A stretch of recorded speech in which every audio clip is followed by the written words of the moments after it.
All right. Good Wednesday afternoon, everyone. Thanks for stopping by for a check of your forecast. Hope everyone's doing well today. We have got some weather whiplash on the way to finish off the work week. It is January 7th, year of our Lord 2026, and it's 4 o'clock here in Amarillo.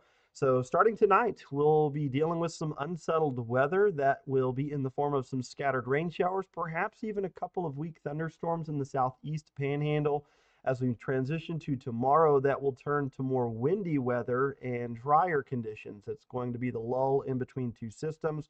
Unfortunately, with the rain amounts being probably less than ideal tonight, we are expecting some elevated fire issues on Thursday, even if we do see some rain between now and tomorrow morning. And then we get to wrap things up with some wet, slushy snow, at least for a majority of us, which we'll talk about. And that's probably going to be the biggest uncertainty in the forecast is, does that wet slushy snow accumulate in some areas, or is it just going to melt as it continues to fall, all due to our temperature, which we'll break down here in a few minutes. Let's take a live look outside. You can see we've got clear skies for the most part out there. There is some cirrus clouds and mixed in as well. That's some of that Pacific moisture starting to roll into the area. Those clouds will continue to get more thick as we get into the overnight hours, and eventually we'll transition to some of those scattered rain showers. It is 69 degrees right now in Amarillo, 67 in Tucumcari, 76 in Childress, and 71 in Borger. Again, there is some breezy conditions in the central panhandle and the western panhandle right now. Sustained winds around 20 miles an hour. Overall, though, expecting those winds to be a bit more of an issue for tomorrow and Friday. So here's your highs for tomorrow. A lot of us will be in the 60s and 70s, especially along and south of I-40. That's where we'll be dealing with some of those windier conditions as well, and that's going to lead to the fire issues in the afternoon. Let's take a look at your winter storm watch. This is in Union County. That'll be in effect tomorrow night through Friday morning. That's where we'll have probably the highest chance for winter storm warning criteria. I wouldn't be surprised. Again, it hasn't happened yet, but maybe Cimarron and Dallam County could get close to some of those, the criteria or the thresholds needed for a winter storm. So there is the possibility that this might expand, or we might get an upgrade to a winter storm warning in a couple other counties. Um, this probably will be more of a winter weather advisory event for most of us. So that is something that we'll expect to probably change between now and the start of the event as well. We'll see some of those alerts come out from the National Weather Service more than likely tomorrow rather than tonight. The watch just trying to get out ahead of the game, where we could maybe see some more impactful snowfall. Let's go ahead and run you through the computer model. So as we get into tonight, by midnight, we think some of those rain showers are going to start making their way into our eastern New Mexico counties. Quay, Curry, and Roosevelt County could start seeing some of those rain showers. Those are not expected to be thunderstorms over there. Now, as we get down towards Childress and Paducah, there along the surface trough, there will be marginally enough instability to probably get a few thunderstorms going down here, mainly off the Cap Rock there in the rolling plains. That's where you're going to probably hear some rumbles of thunder with some of these. You'll probably even see some gusty winds out of some of these and some small hail. I don't think it will be severe thunderstorms, but we could see maybe some gusty winds close to around 50, 55 miles an hour.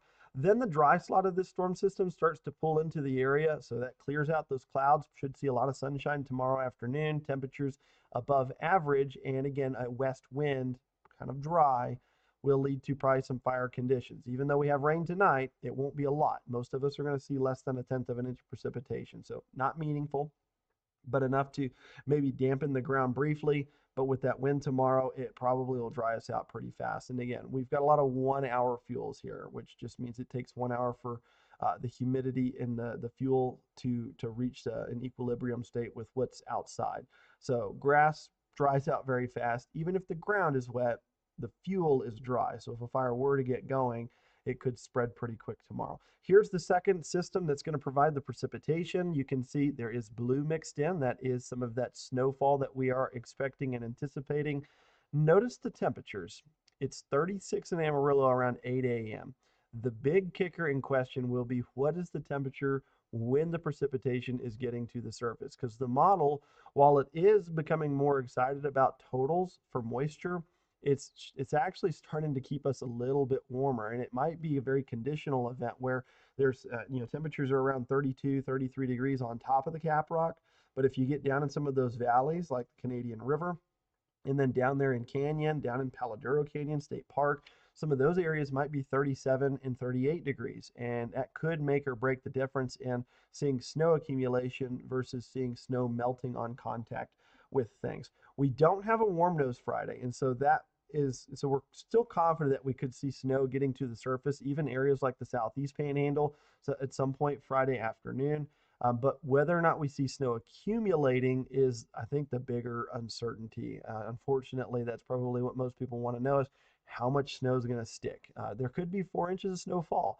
There may only be a half inch on the ground, though, just because a lot of it is melting as it hits the surface. I mean, our surface temperatures, soil temperatures, are in the 40s right now. It's going to be in the 60s and 70s tomorrow. So a lot of this will probably melt on contact. There may be more snow that falls versus what you actually see on the ground. Let's take a quick look at the winds. We're not expecting them to be high enough to warrant a blizzard concern for that snowfall. This is for the fire weather tomorrow afternoon, lunchtime. You can see it's 32 sustained, rather gusting to 32 in Tulia. So that's what's going to drive that wildfire issue in the afternoon. And then for the snow event, this could be some of the stronger winds. They may gust as high as 45, especially up there in the northwest towards Clayton and Boise City. Probably not gusting that high here in Amarillo, but some gusts around 35 to potentially 40 miles an hour, I think, is not out of the question. And then we start seeing those winds calm down as the event starts to come to an end. But definitely could see some low visibility with some snow falling. Again, roads could be slick with some of that snow. If it does stick, that's going to be more of a northwest panhandle issue in northeast New Mexico. This is the model's best guess at snow accumulations. There may be more that falls, but this is what it thinks is going to stick to the ground. It has Amarillo at a half inch. And just notice, again, elevation could be a big key on whether or not snow is accumulating or not. You can see down there at Ute Lake, down in the river valley, it's really, really hard to see some of that stuff sticking. I mean, Fritch up on top of the Cap Rock might see a little snow accumulation. May not be hardly any accumulation down in Lake Meredith, just again in some of those lower elevated spots. Borger, 3/10 of an inch. You get up here on top of the Cap Rock towards Panhandle, towards LaFours. Maybe a little bit more snow accumulation there. So that's something to keep in mind. Notice Canyon down here, half inch in Amarillo, may not see that much down there. You guys are lower in elevation than the Yellow City. So Canyon, while you will probably see snowfall, may not see snow accumulation. Here's the model's best guess at total precipitation. I think this is going to be a little bit more telling as to where some of that heavier precipitation falls. You can see that it's got us picking up about 2/10 of an inch of rain slash snow over the next 48 hours in Amarillo. But I do want to point out, Tucumcari, there's even a swath in here, maybe picking up a half inch of rain where that best band of snow sets up heading into Friday morning and early afternoon. Right now, it's centered somewhere between Highway 54 and Highway 60. This will all come down to the evolution of the low and where the best dynamics set up. As you guys know, sometimes that stuff shifts south. So again, maybe Highway 60. Right now, not expecting a whole lot of moisture. But if this system does push further south, this could be more of a Highway 60 special for snow. And again, we still have about 36 to 48 hours before the event's unfolding, mainly 36 hours. So there still is some time for some small adjustments in the forecast, not huge ones, but again, moving 30, 40 miles south with that best precipitation band, not out of the realm of possibilities. Again, it could also shift north too if this is an open wave trough rather than a closed low. So here's the forecast for snow right now. We think that the area where we're more confident where 1 to 3 inches of snow accumulating is going to be mostly north and west of the Canadian River. Dumas to Perryton, northwest of there, 1 inch of snow or more expected. That's probably where you're going to see some kind of advisory, perhaps maybe a winter storm warning up in that area.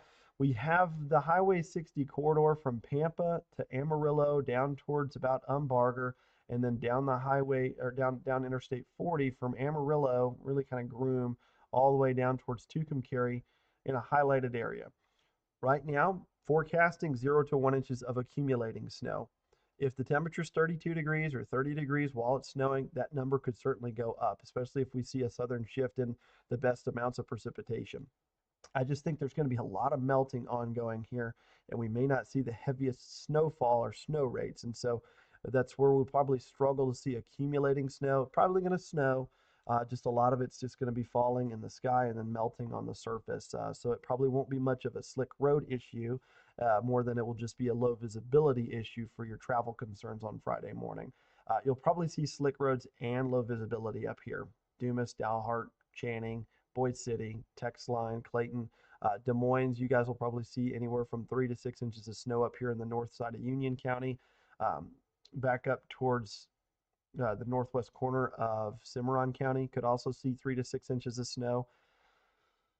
Again, there's a lot of uncertainty with whether or not the snow is sticking to the ground and actually accumulating down here, down I-40 and then down the Highway 60 corridor. Again, it could be snowing. It's just 35 degrees. Here's our 7-day tracker. The temperature is going to be 41 for your high Friday. The afternoon temperature probably going to be in those low to mid 30s, anywhere from 31 to about 36 degrees is where we expect the temperature to be most of the day. So down arrow just suggesting the high temperature happens before the sun comes up. We dry out this weekend. We dry out next week. So if we don't see any meaningful moisture out of the next 2 days, which unfortunately there probably will be a few of us that see less than 1/10 of an inch of moisture, those areas could be dealing more with fire weather conditions at some point next week. You can see Monday more of a west-southwest wind. Temperature's not crazy hot. But if we get maybe some of those, gustier winds and a fire were to break out, it could be more of a wind-driven elevated fire issue next week. So again, it's kind of imperative that we see, a quarter to a half inch of moisture over the next couple of days. That's all we've got for you this afternoon. Thank you guys so much for stopping by. Enjoy the rest of your afternoon and evening, and don't forget